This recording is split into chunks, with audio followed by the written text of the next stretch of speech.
Hello viewers, आप देख रहे हैं जागरण जोश और मैं हूं आपके साथ सिमरन राजपाल।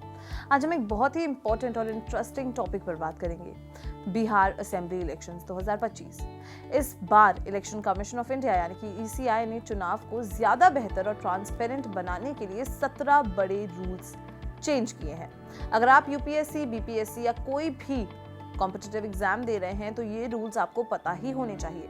चलिए आसान भाषा में इन 17 नए बदलावों को एक एक करके समझते हैं।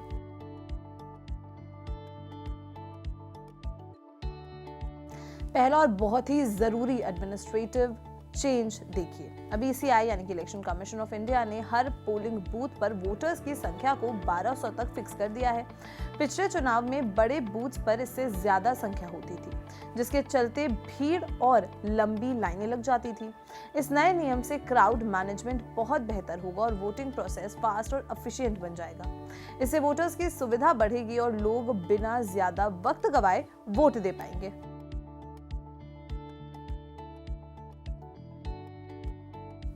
दूसरा बहुत ही जरूरी बदलाव इलेक्टोरल स्टाफ के वेलफेयर से जुड़ा हुआ है। बूथ लेवल ऑफिसर्स यानी कि बीएलओज और उनके सुपरवाइजर्स की सैलरी यानी कि वेतन को डबल कर दिया गया है। इसके अलावा पोलिंग और counting staff, CAPF, monitoring teams और माइक्रो ऑब्जर्वर्स के वेतन को भी बढ़ाया गया है।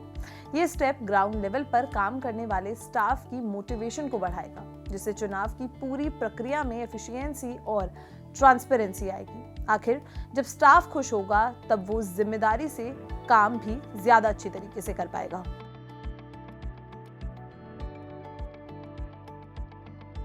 तीसरा बहुत ही जरूरी और ट्रांसपेरेंट बदलाव ईवीएम्स यानी कि इलेक्ट्रॉनिक वोटिंग मशीन से जुड़ा हुआ है।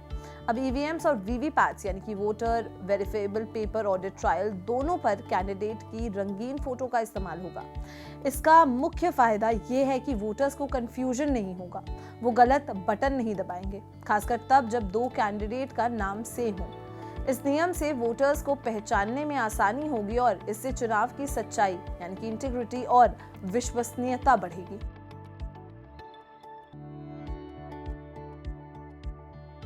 चौथा बदलाव भी वोटर ट्रांसपेरेंसी और एक्सेसिबिलिटी को बढ़ाता है।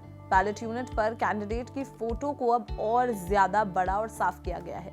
ये एक बहुत ही प्रैक्टिकल और इंक्लूसिव कदम है। इससे सीनियर सिटीजन्स और कम दिखने वाले यानी कि विजुअली इंपेयर्ड लोगों के लिए वोटिंग करना बहुत आसान हो जाएगा, क्योंकि वो बिना किसी कंफ्यूजन के अपने कैंडिडेट को पहचान सकते हैं। इससे वोटिंग प्रोसेस एक्सेसिबल और एरर फ्री हो जाता है, जिससे उनकी भागीदारी यानी कि पार्टिसिपेशन भी बढ़ती है।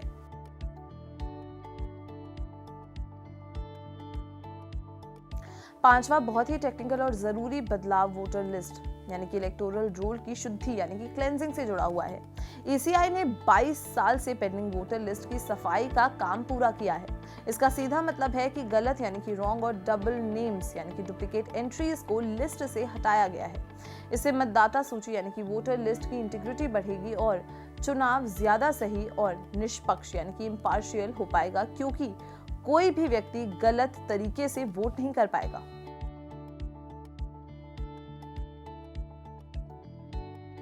छठा बदलाव टेक्नोलॉजी और डेटा की एक्यूरेसी को बढ़ाता है। अब आधार कार्ड को वोटर कार्ड से लिंक किया जा रहा है।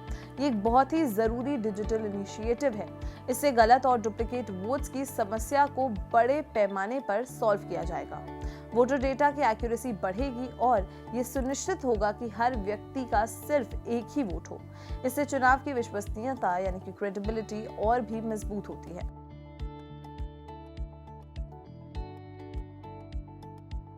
सातवां बदलाव सुपर ट्रांसपेरेंसी और मॉनिटरिंग से जुड़ा हुआ है। अब इलेक्शन कमीशन ऑफ इंडिया यानी कि ईसीआई ने हर पोलिंग बूथ पर 100% वेबकास्टिंग करना अनिवार्य कर दिया है।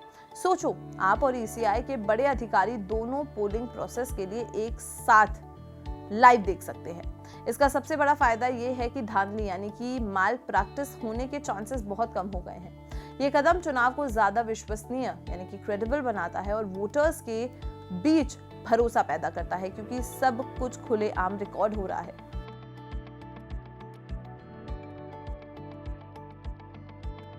आठवां बदलाव वोटर्स की सुविधा और एक्सेसिबल वोटिंग पर केंद्रित है।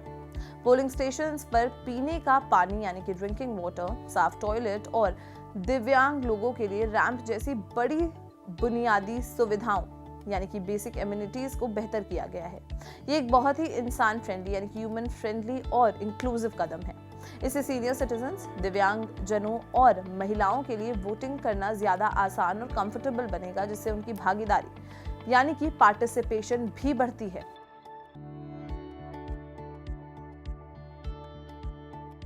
नौवां बदलाव भी इलेक्टोरल स्टाफ की मोटिवेशन और वेलफेयर को बढ़ाता है। चुनाव स्टाफ के लिए नए इंसेंटिव्स भी शुरू किए गए हैं। इसका मुख्य उद्देश्य है कि बूथ लेवल ऑफिसर्स यानी कि BLOs और अन्य स्टाफ पूरी मेहनत और डेडिकेशन से काम करें।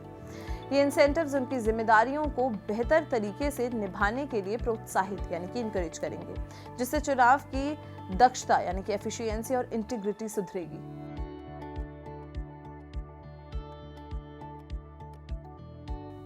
10वां बदलाव प्रशासनिक सुधार और स्टाफ के मैनेजमेंट को बेहतर करता है। इसमें बजटरी ऑफिसर, BO और BLO जैसे स्टाफ के बजट और मैनेजमेंट प्रोसेस को सुधारा गया है। इसका सीधा असर ये होगा कि स्टाफ को समय पर सैलरी और जरूरी रिसोर्सेज मिलेंगे। जब एडमिनिस्ट्रेटिव काम आसान और स्विफ्ट होगा तो चुनाव में एफिशिएंसी बढ़ेगी और स्टाफ को रुकावटों का सामना कम करना पड़ेगा।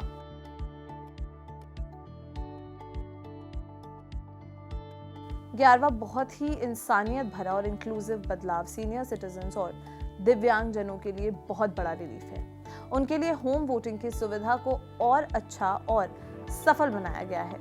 अब उन्हें फिजिकल कॉन्स्ट्रेंट्स के चलते बूथ तक आने की जरूरत नहीं पड़ेगी। इससे उनकी भागीदारी यानी कि पार्टिसिपेशन सुनिश्चित होती है और चुनाव प्रक्रिया ज्यादा संवेशी यानी कि इंक्लूसिव बनती है, जो डेमोक्रेसी के लिए बहुत जरूरी है।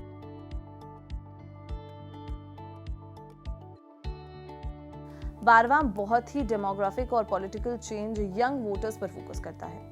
बिहार में इस बार 14.01 लाख फर्स्ट टाइम वोटर्स 18 से 19 साल के हैं। ECI ने इन्हें इलेक्टोरल प्रोसेस में शामिल करने के लिए और वोट डालने के लिए मोटिवेट करने के लिए विशेष कैंपेन्स चलाए हैं। यूथ की भागीदारी यानी कि यूथ का पार्टिसिपेशन डेमोक्रेसी के लिए बहुत जरूरी है और ये कदम युवा शक्ति को चुनाव में लाने की दिशा में एक सकारात्मक यानी कि पॉजिटिव प्रयास है।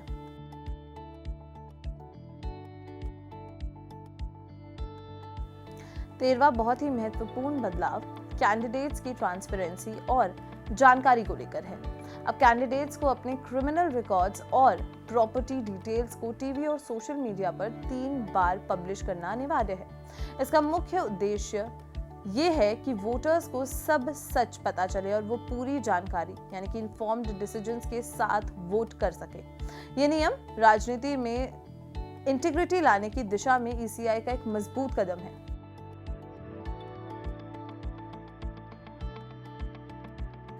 अगला बहुत ही कानूनी और नैतिक यानी कि लीगल और एथिकल बदलाव मॉडल कोड ऑफ कंडक्ट को सख्ती से लागू करने पर जोर देता है। इलेक्शन कमीशन ऑफ इंडिया यानी कि ECI अब MCC और चुनावी खर्च यानी कि इलेक्शन एक्सपेंडिचर की मॉनिटरिंग को और मजबूत कर रहा है। इसका मुख्य उद्देश्य ये है कि सभी पॉलिटिकल पार्टीज और कैंडिडेट्स नियम कानून के दायरे में रहें और पैसे का गलत इस्तेमाल या भ्रष्टाचार यानी कि करप्शन ना हो। इससे चुनाव की फेयरनेस और प्योरिटी बनी रहती है।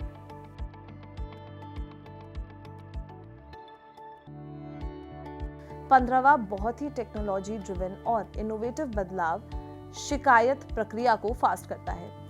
सी-विजिल आपका इस्तेमाल नागरिकों को मॉडल कोड ऑफ कंडक्ट यानी कि MCC वायलेशंस की शिकायत तुरंत करने की सुविधा देता है। इसका मुख्य उद्देश्य ये है कि अगर कोई गड़बड़ी हो तो आप प्रूफ के साथ विथ प्रूफ तुरंत आप शिकायत कर सकते हैं और उसका समाधान जल्दी से जल्दी होगा। ये इनिशिएटिव इलेक्टोरल प्रोसेस में पब्लिक पार्टिसिपेशन को बढ़ाता है और रियल टाइम अकाउंटेबिलिटी लाता है।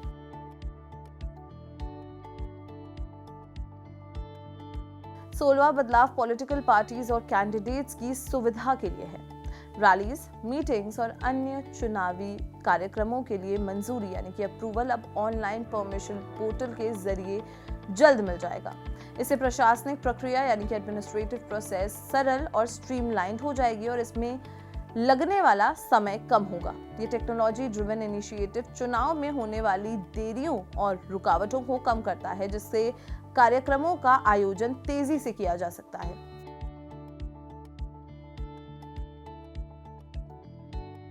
17वां और आखिरी चेंज ग्रेवियांस रिहर्सल सिस्टम को और फास्ट बनाता है।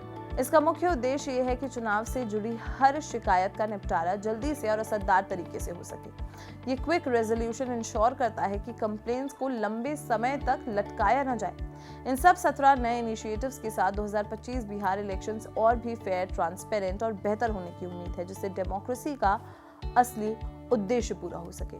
इन 17 चेंजेस में से या 17 अपडेट्स में से जो रूल्स निकाले गए हैं, आपको सबसे बेहतर कौन सा लगा, हमें कमेंट सेक्शन में जरूर बताएं। और अगर ये वीडियो पसंद आई हो तो लाइक और शेयर करना बिल्कुल भी ना भूलें और देखते रहें जागृत जोश। मिलते हैं अगले वीडियो में। नमस्कार।